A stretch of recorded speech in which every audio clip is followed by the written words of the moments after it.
بسم اللہ الرحمن الرحیم۔ ناظرین، میں آپ کا ہوسٹ امریز خان پاک۔ ناظرین، کورونا نے جہاں پوری دنیا میں تہلکہ مچایا، جہاں پہ پوری دنیا کی اکانومی بیٹھ گئی اور اس کے ساتھ انسانی جانیں جو ہیں وہ ضائع ہوئیں، وہاں پاکستان میں بھی بہت بڑی تباہی مچی، اکانومی بیٹھی، مختلف وہ کون سا زندگی کا شعبہ تھا جو متاثر نہیں ہوا اس سے؟ ہزاروں کی تعداد میں جانیں گئیں، اکانومی بیٹھ گئی۔ ملک اس وقت جو ہے میرے خیال میں اسی کا ایک کہہ لیں ریپرکشن ہیں یا آفٹر ایفیکٹس ہیں کہ اس وقت ہم بہت بڑی انفلیشن سے گزر رہے ہیں۔ اس میں ہمارے جو حکومت تھی، حکومت پاکستان، اس وقت کی جو حکومت تھی اس نے بہت اچھا رول پلے کیا، اور ہم دنیا کے چند ممالک میں سے تھے جنہوں نے کرونا کی ہینڈلنگ کے حوالے سے دنیا نے تعریف کی کہ پاکستان میں اچھا ہینڈل ہوا۔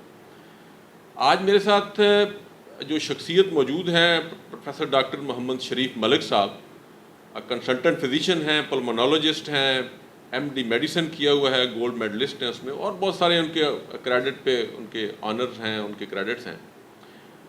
یہ بھی اس ٹیم کا حصہ تھے، ظاہر ہے جو ملک کا نام روشن ہوا انٹرنیشنل لیول پہ، وہ ٹیم تھی، لوگ تھے جنہوں نے کام کیا، تو یہ بھی ان کا ایک حصہ تھے اس ٹیم کا۔ آج ان سے بات کریں گے کہ کرونا کو انہوں نے کس طرح ٹیکل کیا اور کس طرح ہم اس سے باہر آئے، اس خوف سے۔ آئیے یہ ان کی زبانی جانتے ہیں۔ السلام علیکم ڈاکٹر صاحب۔ وعلیکم السلام۔ کیا حال ہے جی؟ خیریت ہے؟ ڈاکٹر صاحب، کرونا جب آیا تو ملک میں خوف تھا بہت بڑا، اور وہ جینون بھی تھا، نیچرل بھی تھا، ظاہر ہے اس سے اموات ہوئیں، اکانومی پہ بہت بڑا امپیکٹ آیا۔ تو کس طرح دیکھتے ہیں پاکستان جو سرخ رو ہوا، اس کے پیچھے کیا حقائق تھے؟ آپ کا کیا کنٹریبیوشن رہا ہے؟ الحمدللہ یہ اللہ تعالیٰ کی مہربانی اور خاص طور پہ اس وقت کی حکومت پاکستان اور عوام کا آپس میں اشتراک تھا کہ انہوں نے اتنی بڑی وبا کا مقابلہ کیا۔ ہمارے جیسے کمزور ممالک اقتصادی لحاظ سے بھی، جن کو لیس دین 2% ہم GDP کا ہیلتھ کے اوپر خرچ کرتے ہیں، اتنے کمزور ہیلتھ کے انفراسٹرکچر کے باوجود پاکستان ان 5 بڑے ممالک میں شامل تھا جنہوں نے کامیابی سے اس کورونا وبا سے وہ نکلے۔ اکنامک انٹرنیشنل انڈیکس کے مطابق پاکستان 3 نمبر پہ تھا جنہوں نے اس طرح سے مضبوط طریقے سے اس کا مقابلہ کیا، اور انتہائی کم تعداد میں ہماری اموات ہوئی اگر آپ اس کو اپنے ارد گرد ممالک سے دیکھا جائے تو۔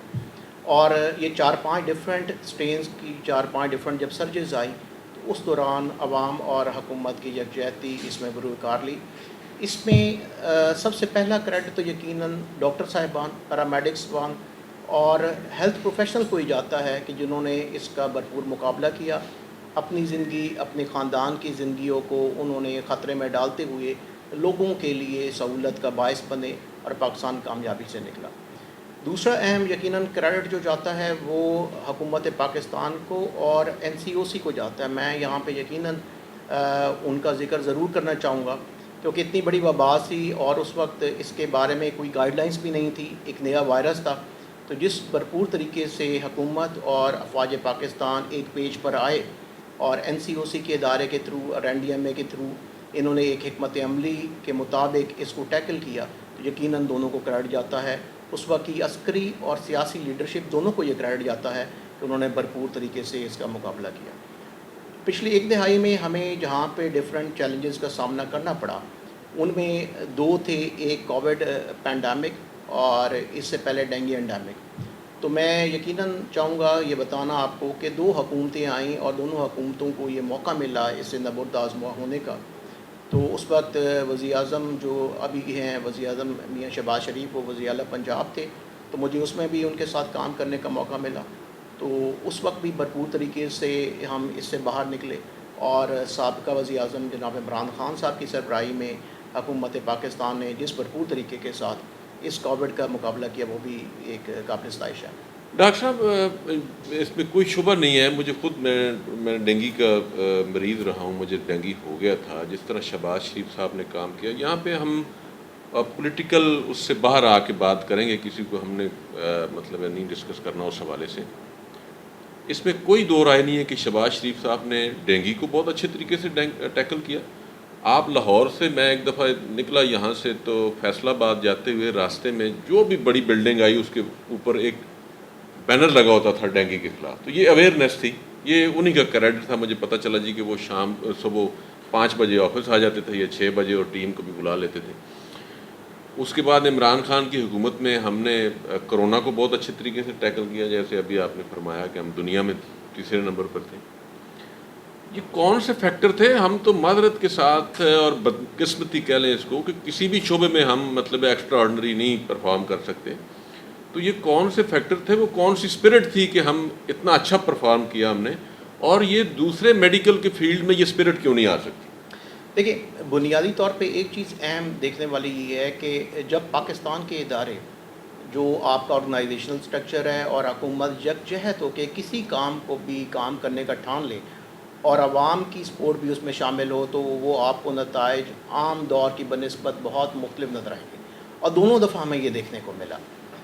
اس میں کوئی شک نہیں کہ جہاں تک ہمارے ہیلتھ پروفیشنل کی ایکسپرٹیز کا تعلق ہے، جہاں پہ ان کی قابلیت کوشش کا تعلق ہے، وہ دنیا میں نامی گرامی ہے. اس پہ میرے خیال میں بات کرنے کی ہمیں ضرورت بھی نہیں ہے. صرف کمی جو ہے وہ ہمارے ہاں ہیلتھ سسٹم کی کمزوری کی، اور ان کو ایک سسٹم مہیا نہیں ہوتا جو کہ ان کو سپورٹ کر سکے. تو جب بھی یہ سسٹم مہیا ہوا، کہیں سے آرگنائزیشنل گائیڈ لائن ان کو ملی، تو وہ ہم اس میں سے بقیت خوبی اور بڑے اچھے طریقے سے ہم وہاں سے باہر نکلے. 2-3 چیزیں ہیں ٹیکنیکلی سپیکنگ جو کہ شاید ہماری کامیابی کا ایک رول بھی ہے. اور یہ سوال بڑا متواتر پوچھا جاتا ہے کہ ایک ہی وقت میں جب یہ وبا آئی تو جیوگرافیکل ڈسٹریبیوشن ہماری ایسی ہے، ہمارے پڑوس میں انڈیا میں اتنی اموات ہوئی، ایران میں اتنی اموات ہوئی، تو پاکستان کیسے اس کے مضر اثرات سے بچ سکا یا یہاں پہ مورٹلٹی کم تھی؟ ایک تو ہماری پاپولیشن 2/3 سے زیادہ یوتھ پہ مشتمل ہے، جن کی عمر 16 سال سے 40 سال کے بیچ میں ہے. تو ینگ ایج میں آپ کی امیونٹی بہتر ہوتی ہے، آپ بیماری سے بہتر طریقے سے لڑ پاتے ہیں. اس کے بنسبت آپ یورپ میں دیکھیں تو ان کی عمریں زیادہ ہیں. اسی طرح اولڈ ہاؤسز میں جب ایک دفعہ یہ وائرس گیا تو پوری ایک فاؤنٹین ہاؤس، اولڈ ہاؤس پورا سوائپ آؤٹ ہو گیا. ایک تو ہمیں یہ نشانی رہی. دوسرا، میڈیکلی یہ تھیوریٹیکلی سمجھا جا رہا ہے کہ شاید ہم ملیریل بیڈ کے اوپر رہتے ہیں، اس وجہ سے پہلے بھی ہم اینٹی ملیریل ڈرگز کو ایکسپوز ہیں، اور اس نے بھی کہیں نہ کہیں وہ ہمیں امیونٹی ڈیولپ کی. بٹ جو مین اہم رول تھا اس میں وہ یہی تھا کہ اللہ کی رحمت اور مہربانی کے بعد یہ جو ہماری یوتھ ہے اس کی امیونٹی نے بڑا کمال رول پلے کیا، اور وہ it fought it back. Thirdly, جو ابھی مجھے یاد پڑتا ہے کہ پہلی دفعہ جب یہ کرونا کا حملہ ہوا تو میں اور ہمارے ڈاکٹر صاحبان بھی پہلے حملے میں شدید متاثر ہوئے. تو ابھی تک گائیڈ لائنس ڈیولپ نہیں ہو رہی تھی، but on the basis of new studies which are coming here, ان کی بیسس پہ جو اینٹی وائرلز ہے اور جو اسٹیرائڈ کا ایک جوڈیشل یوز تھا جو بعد میں گائیڈ لائن کا حصہ بنا، وہ باقی ممالک سے یہاں پہ پہلے یوز ہو گیا. تو شاید اس گرے زون میں جو مریض جن کو ان کا فائدہ ہو سکتا تھا وہ ان کو پہنچا. بار کی لیگل لیٹیگیشن بہت سٹرونگ تھی، چونکہ اس وجہ سے جب تک کہ پراپر گائیڈ لائن نہ آ جاتی تو ان کا استعمال نہیں کیا گیا. بعد میں جب گائیڈ لائنس بنی تو ان کا استعمال ہوا. تو اس پیچ کے بیچ میں شاید اس ٹریٹمنٹ کا، جس کو ہم بسا اوقات یہ سوچا بھی جاتا ہے کہ شاید ہمارے یہاں پیشنٹ کچھ اوور ٹریٹ ہوئے، بٹ گرے زون میں جن کو بینیفٹ ہونا تھا وہ یقیناً اس سے ہوا. ڈاکٹر صاحب، آپ نے as a individual personal capacity کہہ لیں یا ٹیم کے طور پہ کتنے لوگوں کو ٹریٹ کیا، اور کیا آپ کا انالیسز ہے؟ کس ایج کے لوگ تھے، کس کلاس کے لوگ تھے؟ اس میں آپ کا کیا کنٹریبیوشن رہا ہے ایز اے ٹیم لیڈر کہہ لیں یا انڈیویجول کیپیسٹی میں؟ کتنے لوگوں کو ٹریٹ؟ دیکھیے، میں فارمر پنجاب گورنمنٹ کی ہیلتھ ایڈوائزری کا بھی ممبر رہا. ایک ڈفرینٹ کام جو جس پہ میں نے کام کیا کووڈ کے دوران وہ یہ تھا کہ میں نے ایک ہیلتھ کمپنی ڈیولپ کی، اور ہم لوگوں نے consultant services at home provide کی. خاص طور پہ جو سیکنڈ اور تھرڈ صحیح تھی، جو کہ ویریئنٹ جب یہاں پہ آیا اور اس کے بعد انڈین ویریئنٹ جب پاکستان میں آیا، ڈیلٹا ویریئنٹ، تو ہمارے ہیلتھ سسٹم اور ہاسپٹل چوک کر گئے. تو ہم نے دیکھا کہ کئی مریضوں کی اموات گھر پہ ہونا شروع ہو گئی. تو I brought all those services which are being provided in the hospital in critical care back their doorstep. تو ایک ایمننٹ ٹیم کے تھرو، کنسلٹنٹ اسپیشلٹی کے ڈاکٹرز کے تھرو میں نے وہ سب سروسز کوشش کی کہ لوگوں کو گھر پہ پہنچے. لو اسٹیپ پہ پہنچے. اس سے 2 فائدے ہوئے. ایک تو ہاسپٹل کے اندر باسا اوقات جو آپ کی کراس انفیکشنز ہوتی ہیں اس سے بھی مریض بچ گئے، خاص طور پہ جب اب امیونٹی کمزور ہوتی ہے. اور جیاٹک ایج گروپ جو زیادہ عمر رسیدہ افراد ہیں، وہ جب بھی ہسپتال جاتے ہیں ایک تو انہیں لے کے جانا مشکل ہے، پھر اس طرح پینڈیمک میں ان کی وہ کیئر نہیں ہو سکتی جس طرح آپ کے گھر سیٹ اپ میں ایک مینٹل کمفرٹ میں ہوتی. تو وہ ساری ایکسپرٹیز جب ان کو وہاں گھر پہ ملی تو وہ بہت سارے ایسے پرابلم سے بچ گئے جو ادروائز وہ کاؤنٹر کرتے. اور خاص طور پہ post Covid depression anxiety stress جو ہوتا ہے اس سے بھی وہ بچے رہے, کیونکہ جو لوگ انٹینسو کیئرز میں رہے اور انہوں نے وہ مشکل مسائل دیکھے جب ان کے آس پاس اموات ہو رہی تھی, پیشنٹ کے CPRs ہو رہے تھے, تو وہ جو ان کی سوچ پہ, ان کی یادداشت پہ وہ جو منفی اثرات نقش ہوئے, وہ کئی لوگ ابھی تک اس سے باہر نہیں نکل پائے. تو میرے پیشنٹس کا یہ فائدہ رہا اس بینک آف پیشنٹس کا کہ وہ ان سب سے بھی مضر اثرات سے بچے رہے, اور اللہ کی مہربانی کے ساتھ ہم کامیابی سے اس کو آگے لے کے چلیں. ڈاکٹر صاحب, آپ 10 سال اپنا کریٹیکل کیئر میڈیسن کا بھی آپ کا تجربہ ہے. کرونا کا ایک بہت بڑا خوف تھا, اس میں کوئی دو رائے نہیں ہے. مجھے جو ایک چھوٹی سی کمی نظر آئی معذرت کے ساتھ ڈاکٹر حضرات میں, کہ ڈاکٹر بھی پینک ہو گئے تھے. آپ کے خیال میں کچھ سلیبس میں کوئی پینڈیمک کو ڈیل کرنے کے لیے کوئی گائیڈ لائن کی ضرورت ہے, کوئی کریکولم میں ایڈیشن کی ضرورت سمجھتے ہیں آپ؟ کہ میں نے دیکھا ہے کہ جب پیشنٹ ہاسپٹل جاتا تھا تو جو ڈاکٹر پینک بیٹھا ہوا ہے وہ پیشنٹ کو کیا ٹریٹ کرے گا. یہ سائیکولوجیکل ایفیکٹ ہے, پتہ نہیں میں ٹھیک کہہ رہا ہوں یا غلط, یہ آپ کریکٹ کریں گے مجھے. اس کے لیے ڈاکٹرز کی ٹریننگ کی ضرورت ہے یا اس کو کریکولم میں آپ سمجھتے ہیں کہ کوئی اس میں ایڈیشن ہونا چاہیے؟ دیکھیں, انفیکشس ڈیزیز اور پینڈیمک ایکیوٹ میڈیسن مینجمنٹ, چونکہ ہم تو پہلے سے کریٹیکل کیئر میں یہ 10 سال سے کام کر رہے تھے تو ہم اس صورتحال سے واقع تھے, ٹرینڈ تھے. ایک نئے ینگ ڈاکٹر کے لیے اس ساری سچویشن کو, اور اتنی بڑی تعداد میں جب اچانک ملک میں وبا پھیل جائے اور وہ پھوٹ پڑے اور لوگ متاثر ہو کے آ رہے ہیں اور آپ کا کمزور ہیلتھ سسٹم اوور برڈن ہو جائے, تو اس کے لیے انسانی طور پہ بھی یہ ممکن نہیں ہے. ہم نے دیکھا ہمارے ڈاکٹر صاحبان نے 14 گھنٹے کام کیا, اور اس PPE کے ساتھ پہن کے 14 گھنٹے کام کرنا وہ انسانی صلاحیت سے باہر کی بات ہے. ہمارے بہت بڑی تعداد ڈاکٹر صاحبان کی ہے جو اس میں شہید ہوئی. میں جسٹ ٹیکنگ دا اپرچونٹی 2-3 لوگوں کا ذکر ضرور کرنا چاہوں گا. پہلے ڈاکٹر ہمارے ڈاکٹر اسامہ ریاض تھے جو 20 مارچ 2020 کو جن کی شہادت ہوئی گلگت بلتستان میں, اور حکومت کشمیر نے ان کو اپنا ہائیسٹ سول ایوارڈ بھی عطا کیا. I work with the best people جو کہ میرے کولیگ تھے, اور ان میں سے 3 ایسے میرے بیسٹ دوست آؤٹ آف 5 جو اس دنیا سے چلے گئے. پروفیسر ضیاء اللہ تھے, ان سے ہم نے بہت سیکھا, میرے سینئر بھی تھے, کولیگ بھی تھے نیشنل ہاسپٹل ڈیفینس میں. ڈاکٹر اعجاز ملک تھے, ہیڈ آف ICU اتفاق ہاسپٹل. حافظ مقصود صاحب تھے. یہ وہ لوگ تھے جن کے ساتھ ہم نے کام کیا. اور کرٹیکل کیئر کے ڈاکٹرز کا پرابلم یہ رہا کہ وہ زیادہ سیریس اس لیے ہوئے کیونکہ وہ ہاسپٹل کی کمیونٹی سے جو سب سے زیادہ ویرولنٹ سٹرینز ہیں ان سے ان کا پالا پڑا, اور آپ ہر روز بار بار ری انفیکٹ ہو رہی ہیں ان سٹرین کے ساتھ. تو جو وائرس کا برڈن ہے وہ آپ کے اوپر بہت زیادہ ہے, اور آپ کی امیونٹی کو اتنا ٹائم نہیں مل پاتا کہ وہ فائٹ بیک کرے. تو ہم خود بھی متاثر ہوئے, 3 دفعہ ہم بیمار ہوئے. مجھے خود 4 دفعہ ذاتی طور پہ کووڈ سے میں متاثر ہوا جب بھی یہ strain I. But first time it was very tough, اور زندگی موت کی کشمکش میں رہے. اللہ نے شفا دی. اس کے بعد یقیناً چونکہ امیونٹی ڈیولپ ہو چکی تو ذرا مائلڈر ڈیزیز تھی, بٹ بہت بڑی تعداد ڈاکٹرز کی ہے جو کہ وہ, اور پیرامیڈکس اور نرسز کی ہے جو کہ اس سے متاثر بھی ہوئے, اور ابھی تک بھی ڈومیسلری آکسیجن کے اوپر لوگ ہیں. 2 سال سے لنگ فائبروسس ہوا, بہت کمپلیکیشنز ہوئے.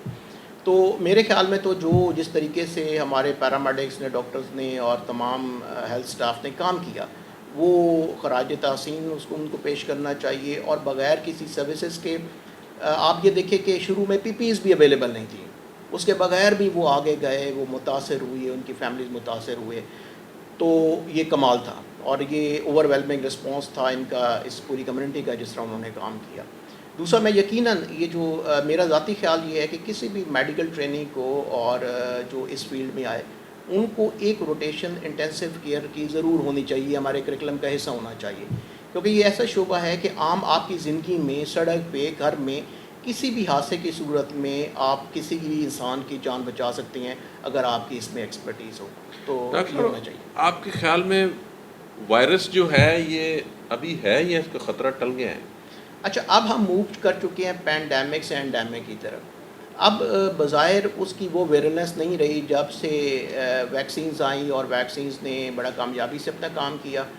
لیکن بسا اوقات یہ دیکھنے میں آئے گا, ابھی تک دنیا سے اس کے خاتمے کا اعلان نہیں کیا گیا. WHO کا انیشلی یہ خیال تھا کہ شاید 2027 تک دنیا سے یہ اسٹرکٹ ہو جائے, بٹ ایسا نہیں ہو پایا. تو مائلڈر فارم ایکسپیکٹڈ ہیں کہ سال میں 1 سے 2 دفعہ جس طرح آؤٹ بریکس کامن انفلوئنزا کا ہوتا ہے اس دفعہ ہوا کرے، لیکن ابھی تک مکمل خاتمہ نہیں ہوا. لیکن اس کی جو بیمار کرنے کی صلاحیت ہے یا اس کی جو کمپلیکیشنز کا ریٹ ہے وہ یقیناً بہت کم ہوا ویکسینیشن کے بعد. ڈاکٹر صاحب آپ کنسلٹنٹ بھی رہے، ڈفرینٹ حکومتوں کے ساتھ کام کیا آپ نے، آپ کے کریڈٹ پہ کچھ ایسا کام بھی ہے کہ جس کو WHO ریکگنائز کرتا ہو؟ جی بالکل، مجھے الحمدللہ حکومت پاکستان نے اس سال ستارہ امتیاز سے نوازا، اور مجھے یہ بتاتے ہوئے بھی خوشی ہو رہی ہے کہ I am the youngest consultant ever in the history of Pakistan since the induction of these award in 1955. اور اس میں پاکستان کے پہلے اس سے 4 ہاسپٹل تھے جو انٹرنیشنلی ریکگنائز تھے، اور وہ JCI جوائنٹ کمیشن انٹرنیشنل ایک باڈی ہے جس سے ریکگنائز تھے، جس میں شوکت خانم پشاور، شوکت خانم لاہور، اس کے علاوہ آغا خان یونیورسٹی ہاسپٹل کراچی اور شفا انٹرنیشنل ہاسپٹل شامل تھے. بٹ WHO کے پینل کے اوپر، جو کہ ایک زیادہ بڑی انٹرنیشنل باڈی ہے، کوئی ہاسپٹل ریکگنائز نہیں تھا. تو مجھے اس کمیٹی کا ہیڈ بنایا گیا، اور 2019 اور 20 میں ایک مشترکہ کاوشوں کے ساتھ پاکستان میں یہ پروگرام لانچ کیا گیا تاکہ پاکستان کے ہاسپٹل کا سسٹم اپ لفٹ کیا جائے. ان کاوشوں کے نتیجے میں فیبرری 2020 میں پہلے 2 ہاسپٹل ہیں جو patient safety friendly hospital initiative تھا WHO کا تھا، اس کے ساتھ مل کے پاکستان کے پہلے 2 ہاسپٹل WHO کے پینل پہ انٹرنیشنلی ریکگنائز ہوئے. اور میں یہ بتانا چاہوں گا کہ جب یہ ریکگنائز ہوئی اس وقت انڈیا کے ہمارے پڑوس میں 14 ہاسپٹل تھے، اور اس سے پہلے ہمارا کوئی ہاسپٹل نہیں تھا. یہ پہلے 2 ہاسپٹل تھے.